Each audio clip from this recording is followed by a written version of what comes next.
Congratulation, कुछ अलग character आपने किया है, मतलब आखिर आपने जो अचीव करना था वो आप कर रही है अभी। Thank you so much and I am so excited क्योंकि 2022 का फर्स्ट सीरीज़ रिलीज़ है और साल की शुरुआत इतनी ब्यूटीफुल हो रही है। तो या आई एम वेरी एक्साइटेड और एग्ज़िट के साथ मैं एंट्री ले रही हूँ इस नए साल में। सो आई रियली होप कि आप सबको बहुत पसंद आए।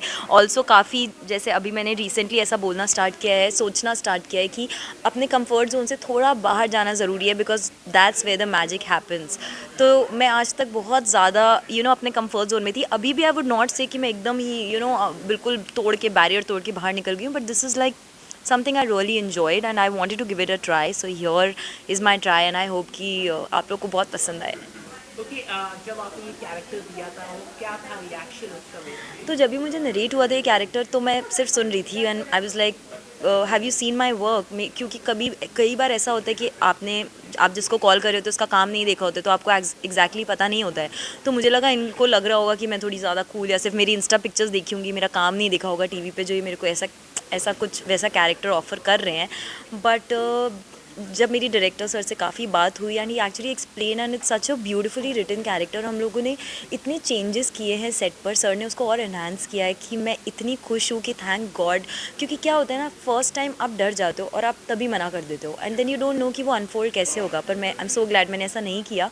मैं लखनऊ गई, हमने शूट करना स्टार्ट किया एंड राजीव सर ने मेरी बहुत हेल्प किया। I mean director is called the captain of a ship for a reason, क्योंकि उसको पता होता है कि उसको अपने किरदार से क्या कराना है। And I think I am a directors actor, जैसे जैसा वो बोलते रहे I was just on it.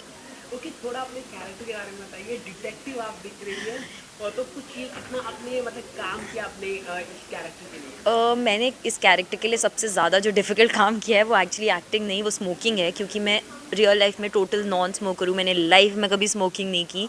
और यहाँ पर ऐसा है कि हर मेरा सीन एक सिगरेट से स्टार्ट होता है। तो जब ये ऐसा कैरेक्टर है तो आप उसमें ऐसे लल्लू लोग की तरह स्मोक नहीं कर सकते बिकॉज ऑडियंस शुडंट नो कि आपको एक्चुअली नहीं आता है। तो वो थोड़ा रियल दिखाने में मेरी वाट लग गई। हमने ट्राई किया है कि वो थोड़ा रियल के नज़दीक हो, क्योंकि ऑफ कोर्स मैं इनहेल नहीं कर सकती, मुझे वो सब सीखने में मतलब। एंड एक्चुअली सेट पर जोक होता रहता था कि बाय द टाइम सीरीज़ ख़त्म होगी will actually become a smoker, but thank God ऐसा नहीं हुआ। मैंने इतनी सिगरेट्स स्मोक करने के बाद भी I have not really started enjoying it.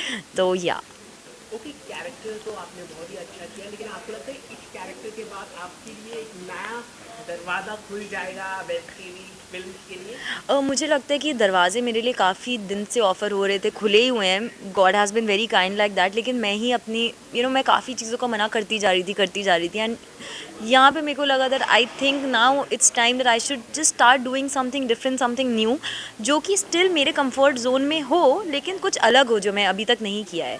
तो हाँ, मतलब मुझे जब भी जो भी अच्छी अपॉर्चुनिटी, अच्छा कैरेक्टर मिलेगा फिल्म्स में, टीवी में, वेब में, मैं I am open for that.